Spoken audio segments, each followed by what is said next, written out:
हौसला यानी कि कॉन्फिडेंस किसी हकीम से कम नहीं होता। ये हर तकलीफ में ताकत की दवा देता है। तो अपने आप को कॉन्फिडेंस लेवल को मेंटेन रखिए। नमस्कार दोस्तों, आज की वीडियो में डिस्कस करेंगे हम 3 दिसंबर के सभी महत्वपूर्ण करंट अफेयर पे। और आज की वीडियो में टोटल हम 12 मोस्ट इंपॉर्टेंट करंट अफेयर पर चर्चा करेंगे और साथ में इनसे जुड़े जितने भी स्पेशल फैक्ट हैं उन पर पूरे डिटेल में चर्चा करेंगे। और देखिए, इस वीडियो क्लास में आपसे 5 क्वेश्चन पूछाएंगे, तो आपको इन पांचों प्रश्नों के जवाब देने हैं। तो शुरू से लास्ट तक वीडियो बने रहिए और इस वीडियो को पूरा देखने के बाद आप इसकी पीडीएफ फाइल डाउनलोड कर सकते हैं नीचे डिस्क्रिप्शन बॉक्स से और हमारे टेलीग्राम चैनल दोनों जगहों से। और अगर आप इस चैनल में नए हैं तो चैनल को भी सब्सक्राइब करके बेल आइकन प्रेस कर दीजिएगा ताकि आपको आने वाले सभी वीडियोस के नोटिफिकेशन ऑटोमेटिक मिल जाए। और वीडियो को लाइक और शेयर भी कर दीजिएगा। तो चलिए शुरू करते हैं। देखिए, आज के करंट अफेयर का पहला प्रश्न है, यूएस एयर क्वालिटी इंडेक्स के अनुसार दुनिया के किस शहर को दुनिया का सबसे प्रदूषित शहर जो है घोषित किया गया है? तो देखिए, दुनिया का जो सबसे प्रदूषित शहर घोषित किया गया है इसका नाम है लाहौर। लाहौर जो ये आपका पाकिस्तान में है। देखिए, जो पाकिस्तान का लाहौर शहर है इसको पार्टिकुलेट मैटर यानी कि पीएम रेटिंग में 423 रेटिंग मिली है। देखिए, यहाँ पे रेटिंग के बारे में एक मीटर आपको सामने दिख रहा है। अगर 0 से 50 के बीच में है तो कंडीशन गुड है एयर की। अगर 50 से 100 है तो मॉडरेट कंडीशन है एयर क्वालिटी की। और मतलब ऐसे ही पूरा यहाँ पे दिया हुआ है। तो जो आपका लाहौर शहर, देखिए इसका रेटिंग कितना है, 423, यानी कि 300 से 500 के बीच में। यानी कि इसका जो एयर क्वालिटी है ये बहुत ही जो है हानिकारक है। तो इसीलिए जो है लाहौर को दुनिया का सबसे गंदा शहर घोषित किया गया है, सबसे प्रदूषित शहर घोषित किया गया है, जहाँ पे वायु प्रदूषण सबसे ज़्यादा है। और देखिए, इस सूची में नई दिल्ली को दूसरे स्थान पर रखा गया है और नई दिल्ली की रेटिंग है 229 यानी कि 229। और नेपाल की राजधानी काठमांडू को जो है 178 के पीएम रेटिंग के साथ तीसरे स्थान पर रखा गया है। तो क्रम मैं फिर से बता देता हूँ। देखिए, वर्तमान में यूएस एयर क्वालिटी इंडेक्स के अनुसार पाकिस्तान का लाहौर शहर दुनिया का सबसे गंदा शहर है। दूसरे स्थान पर आपका जो है फिर दिल्ली है और तीसरे स्थान पर आपका जो है नेपाल की राजधानी काठमांडू है। तो इन तीनों का नाम याद रखिएगा और इस इंडेक्स के बारे में थोड़ा सा और भी डिटेल्स है। देखिए, एक अगर आंकड़ा घुमा के पूछा जाए कि ये तीनों शहर कहाँ से बिलोंग करते हैं तो ये जो है आपके एशिया महाद्वीप में स्थित है। तो इसी के साथ दुनिया के सबसे ज़्यादा प्रदूषित शहरों में टॉप 3 जो है जबकि दक्षिण एशिया में स्थित है। ठीक है, तो एशिया में दक्षिण एशिया की तीनों शहर हैं। कौन कौन? लाहौर और दिल्ली और काठमांडू। और इस लिस्ट को यानी कि सूची को जो है यूएस एयर क्वालिटी इंडेक्स ने वायु प्रदूषण के आंकड़ों के आधार पर जारी किया है। और देखिए, जो आपका ये वायु गुणवत्ता सूचकांक है इसको अमेरिकी पर्यावरण संरक्षण एजेंसी यानी कि ईपीए के द्वारा जारी किया जाता है हर साल। और इसमें टोटल 8 मानक लिए जाते हैं। इस मानक में मतलब इस 8 मानकों में पहला है PM2.5 यानी कि पार्टिकुलेट मैटर 2.5। और दूसरा होता है आपका PM10। तीसरा है कार्बन मोनोऑक्साइड की मात्रा कितनी है हवा में। ओजोन का जो लेयर है किसी भी शहर के ऊपर वो कितना मेंटेन है। फिर सल्फर डाइऑक्साइड की मात्रा हवा में कितनी है। एल्यूमिनियम और लेड की मात्रा हवा में कितनी है। ये सभी परीक्षण किए जाते हैं, टेस्टिंग किए जाते हैं। और इसमें जो सबसे खराब रिस्पॉन्स रहता है जिस सिटी का उसको दुनिया का सबसे गंदा शहर घोषित किया जाता है। ठीक है, और इन सभी देखिए 8 मानकों में सबसे महत्वपूर्ण होता है PM2.5 और PM10। यही सबसे बड़े प्रदूषक होते हैं और इन्हीं का जो आंकड़ा होता है ये सर्वाधिक होता है। दूसरा प्रश्न है कि बाटा जूता संगठन ने किस व्यक्ति को अपना नया वैश्विक मुख्य कार्यकारी अधिकारी यानी कि चीफ एग्जीक्यूटिव ऑफिसर अपॉइंट किया है? तो देखिए, ये व्यक्ति आपके हैं संदीप कटारिया। और संदीप कटारिया पहले ऐसे भारतीय हैं जिनको बाटा, देखिए बाटा कंपनी का जो है मैं थोड़ा सा इसके बारे में बता देता हूँ। देखिए, बाटा कंपनी का हेडक्वार्टर आपका है स्विट्जरलैंड के लुसाने में और इसकी स्थापना 24 अगस्त 1894 को हुई थी। फाउंडर इसके यानी कि संस्थापक इसके हैं थॉमस बाटा। ठीक है, तो थॉमस बाटा ने बाटा शूज कंपनी की स्थापना की थी और वर्तमान में इसके सीईओ थे आपके जो है एलेक्सिस नसर। ठीक है, लेकिन अब ये अपने पद से हटेंगे और संदीप कटारिया बन जाएंगे चीफ एग्जीक्यूटिव ऑफिसर किसके? बाटा जूता संगठन के। तो बाटा कहाँ की कंपनी है? ये आपको जो है स्विट्जरलैंड की कंपनी है। और जो आपके संदीप कटारिया ये पहले ऐसे भारतीय बन गए जिन्हें बाटा के हेडक्वार्टर लुसाने में जो है वैश्विक भूमिका निभाने के लिए चुना गया है। और संदीप कटारिया ये वर्तमान में कौन सा काम करते हैं? देखिए, बाटा का जो इंडिया का ब्रांच है, ठीक है, तो संदीप कटारिया जो है 2017 से बाटा इंडिया ब्रांच के सीईओ के रूप में काम कर रहे हैं। तीसरा प्रश्न है कि organisation for economic cooperation and development ने वित्त वर्ष 2020-21 में भारत के सकल घरेलू उत्पाद को अपने पूर्वानुमान में कितना प्रतिशत नेगेटिव रहने की संभावना जताई है? तो देखिए, आपका organisation for economic cooperation and development है, इसने फाइनेंशियल ईयर यानी कि वित्त वर्ष 2020-21 में भारत के जीडीपी यानी कि सकल घरेलू उत्पाद को अपने पूर्वानुमान में जो है कुल 9.9% नेगेटिव रहने की संभावना जताई है। यानी कि -9.9% रहेगा ऐसा संभावना व्यक्त किया है organisation for economic and cooperation and development ने, ठीक है, 2020-21 के वित्तीय वर्ष के लिए भारत के। देखिए जो आपका ये organisation for economic cooperation and development है, इसने सितंबर 2020 में ये पूर्वानुमान -10.2% आका था, लेकिन अब इसको ये कम कर दिया है, -9.9% कर दिया है, ठीक है। और जो आपका ये organisation for economic cooperation and development है, इसने उम्मीद जताई है कि जो अगला वित्तीय वर्ष होगा 2021-22 का, तो इसमें भारत की जीडीपी उभर कर 8% और 2022-23 में 5% की दर से वृद्धि करेगी। देखिए जो आपका organisation for economic cooperation and development है, इसका मुख्यालय पेरिस फ्रांस में है और इसकी स्थापना 30 सितंबर 1961 को हुई थी। इसके महासचिव हैं जोस एंजल गुरिया। चौथा प्रश्न है कि मेघालय में बिजली आपूर्ति के लिए एडीबी और भारत ने कितने मिलियन डॉलर के ऋण समझौते पर हस्ताक्षर किया। तो देखिए मेघालय में जो है बिजली आपूर्ति के लिए एडीबी और भारत ने कुल 132.8 मिलियन डॉलर के ऋण समझौते पर हाल ही में हस्ताक्षर किया है।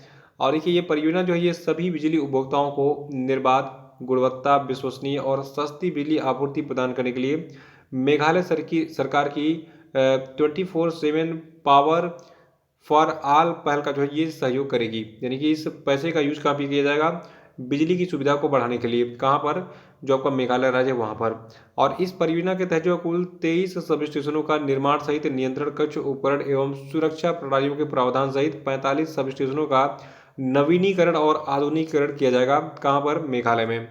तो अमाउंट कितना है, 132.8 मिलियन डॉलर। देखिए अब तक जितनी परीक्षाएं हुई हैं, तो कौन सा बैंक किसको, किस राज्य को कितना लोन दे रहा है, किस काम के लिए दे रहा है, ये सारी चीज़ें पूछती है, ठीक है। तो इसीलिए मैंने ये सारे आंकड़े आपको बता दिए। याद रखिएगा एडीबी ने मेघालय में बिजली आपूर्ति के लिए कुल कितने मिलियन डॉलर का लोन दिया है, 132.8 मिलियन डॉलर का। और मेघालय राज्य जो है देखिए इसकी राजधानी शिलांग है, राज्यपाल है सत्यपाल मलिक, मुख्यमंत्री यहाँ के हैं कानराड संगमा। और एशियन डेवलपमेंट बैंक जो है इसका मुख्यालय है मांडुलियांग फिलीपींस में, प्रेसिडेंट यहाँ के हैं मात्सुगो अस्कावा और इसकी स्थापना 19 दिसंबर 1966 को हुई थी। पांचवा प्रश्न है कि वर्ल्ड कंप्यूटर लिटरेसी डे यानी कि विश्व कंप्यूटर साक्षरता दिवस कब मनाया जाता है। तो देखिए विश्व कंप्यूटर साक्षरता दिवस को हम 2 दिसंबर को मनाते हैं और इस दिन की शुरुआत मूल रूप से भारतीय कंप्यूटर कंपनी NIIT के द्वारा 2001 में अपनी 20वीं वर्षगांठ के अवसर पर की गई थी। देखिए जो आपका विश्व कंप्यूटर साक्षरता दिवस है ये पहली बार 2001 में 2 दिसंबर को मनाया गया था, ठीक है। तो अगर एग्जाम में पूछा जाए कि विश्व कंप्यूटर साक्षरता दिवस कब मनाया गया था पहली बार, तो ये मनाया गया था 2 दिसंबर 2001 को पहली बार, और हर साल 2 दिसंबर को ये मनाया जाता है। छठवां है कि किस राज्य सरकार ने द्वारे सरकार यानी कि दरवाजे पर सरकार नाम का अभियान शुरू किया। तो देखिए अभी हाल ही में पश्चिम बंगाल की सरकार ने द्वारे सरकार यानी कि दरवाजे पर सरकार नाम का एक अभियान शुरू किया है और ये अभियान 1 दिसंबर 2020 से 30 जनवरी 2020 तक 4 चरणों में चलाया जाएगा, जिसमें एक नारा है, ये बंगाली में लिखा हुआ है लेकिन इसको मैं हिंदी में बता देता हूँ। ये नारा आपका है कि जब आप चाहें तब सरकार आपके दरवाजे पर होगी, ठीक है। तो ये नारा रहेगा इनका। और ये आपका जो कैंपेन चलाया जा रहा है, ठीक है, अभियान चलाया जा रहा है जिसका नाम है द्वारे सरकार। ये क्यों चलाया जा रहा है, क्योंकि अप्रैल मई में चुनाव है और सरकार अपनी पॉलिसी जनता तक पहुंचाना चाहती है। तो अप्रैल मई 2021 में राज्य विधानसभा चुनाव को ध्यान में रखते हुए पश्चिम बंगाल की जो मुख्यमंत्री हैं ममता बनर्जी, इन्होंने इस अभियान को शुरू किया है पश्चिम बंगाल में। सातवां प्रश्न है कि किस व्यक्ति को भारत में ब्रिटिश एकेडमी फिल्म अवार्ड्स की ब्रेक थ्रू पहल का एम्बेसडर चुना गया है। तो देखिए अभी हाल ही में AR रहमान को चुना गया है भारत में ब्रिटिश एकेडमी फिल्म अवार्ड्स की ब्रेक थ्रू पहल का एम्बेसडर। देखिए जब का ब्रिटिश एकेडमी फिल्म अवार्ड यानी कि बाफ्टा है, इसकी ब्रेक थ्रू पहल UK, चीन, भारत और अमेरिका के फिल्म, खेल और टेलीविजन उद्योग में आने वाली नई प्रतिभाओं की मदद करने के लिए अकादमी के साल भर के कार्यक्रम का एक हिस्सा है, जो उन्हें अद्वितीय करियर विकास और सलाह के अवसरों तक पहुंच प्रदान करता है। आठवां प्रश्न है कि दिसंबर 2020 में किस व्यक्ति ने आदि महोत्सव मध्य प्रदेश के वर्चुअली संस्करण का शुभारंभ किया। तो देखिए दिसंबर का जो आपका महीना चल रहा है, ठीक है, अभी स्टार्ट हुआ है, तो इसमें जो जनजातीय मंत्री हैं अर्जुन मुंडा जी, इन्होंने अभी हाल ही में आदि महोत्सव मध्य प्रदेश के वर्चुअल संस्करण का उद्घाटन किया और इसका जो आयोजन है ये 1 दिसंबर से स्टार्ट हुआ है। देखिए आपको बता दूं थोड़ा सा क्रम से कुछ खास चीज़ें इसको नोट करते रहिएगा। देखिए जो का आदि महोत्सव ये विभिन्न राज्यों में भारत के जनजातीय मंत्रालय के द्वारा स्टार्ट किया जाता है, लेकिन इस साल कोरोना चल रहा है तो इसको जो है जो आपका केंद्रीय जनजातीय मंत्रालय का जो वेबसाइट है, ट्राइब्स इंडिया का वेबसाइट है www.tribesindia.com, तो इस पर जो है इसका वर्चुअल आयोजन होगा। तो 1 दिसंबर को जो है एक 10 दिवसीय महोत्सव जिसका नाम है आदि महोत्सव मध्य प्रदेश, ये स्टार्ट हुआ है। तो 1 से 10 तारीख तक ये चलेगा मध्य प्रदेश में। और उसके बाद फिर जो है इस कार्यक्रम का अगला फोकस होगा गुजरात में। उसके बाद फिर गुजरात में जो है आदि महोत्सव गुजरात का आयोजन होगा 11 दिसंबर 2020 से। और इसके बाद फिर ये भी 10 दिन तक चलेगा। और उसके बाद फिर 21 दिसंबर 2020 से जो है पश्चिम बंगाल में 10 दिनों तक चलेगा आदि महोत्सव पश्चिम बंगाल। तो इन तीनों महोत्सवों के बारे में अपडेट नोट कर लीजिएगा कब कब कहाँ पर होगा। नवा प्रश्न है कि हाल ही में भारत ने किस स्थान पर ब्रह्मोस सुपरसोनिक क्रूज मिसाइल के जहाज रोधी संस्करण का सफल परीक्षण किया। तो देखिए अभी हाल ही में अंडमान और निकोबार द्वीप समूह क्षेत्र से जो है ब्रह्मोस सुपरसोनिक क्रूज मिसाइल के जहाज रोधी यानी कि एंटी शिप संस्करण का सफल परीक्षण किया गया है। देखिए जो आपका ब्रह्मोस सुपरसोनिक मिसाइल है इसको भारत ने रूस के साथ मिलकर डेवलप किया है। और इस क्रूज मिसाइल का जो ये नया वाला संस्करण है इसकी मारक क्षमता कितनी है, 300 किलोमीटर। तो ये संस्करण कैसा था, जहाज रोधी संस्करण था किसका, ब्रह्मोस सुपरसोनिक क्रूज मिसाइल का। देखिए इससे पहले नवंबर महीने में ब्रह्मोस सुपरसोनिक क्रूज मिसाइल के सतह से हमला करने वाले संस्करण का अंडमान और निकोबार द्वीप समूह क्षेत्र से इस सफलतापूर्वक परीक्षण किया गया था।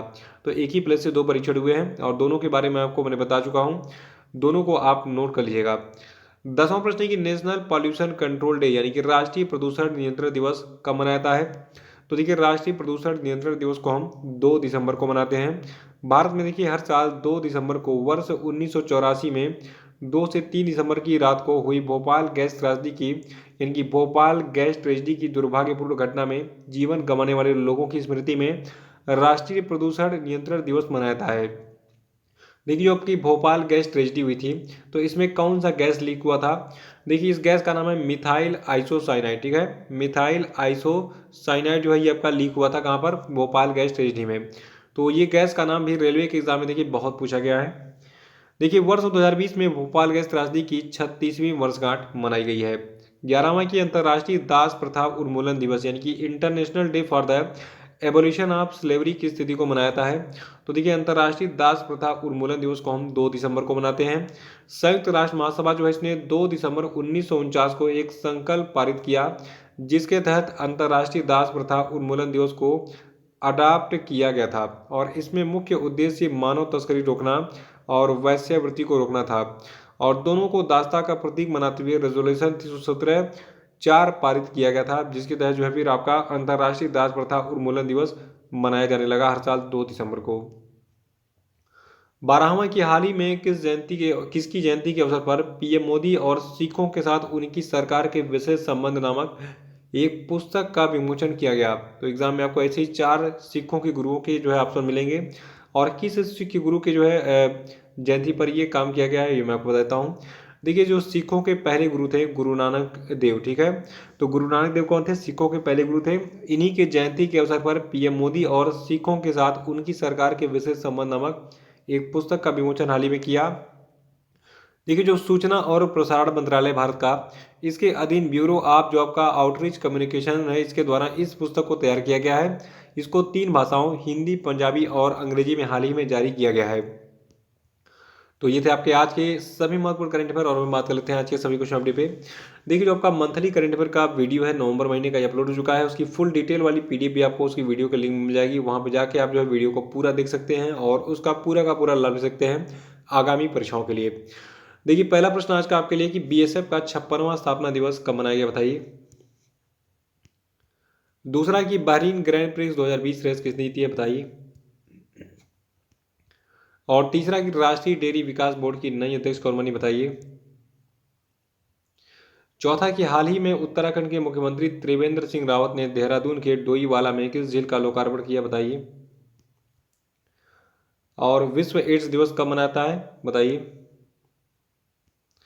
तो इसी के साथ आज के करंट अफेयर से समाप्त होता है। कल फिर मिलेंगे। कल के करंट अफेयर वीडियो को लाइक और शेयर कर दीजिएगा, जो लोग नए हैं वो चैनल को सब्सक्राइब कर लेंगे। तो इसी के साथ बहुत बहुत धन्यवाद। Thank you and have a nice day.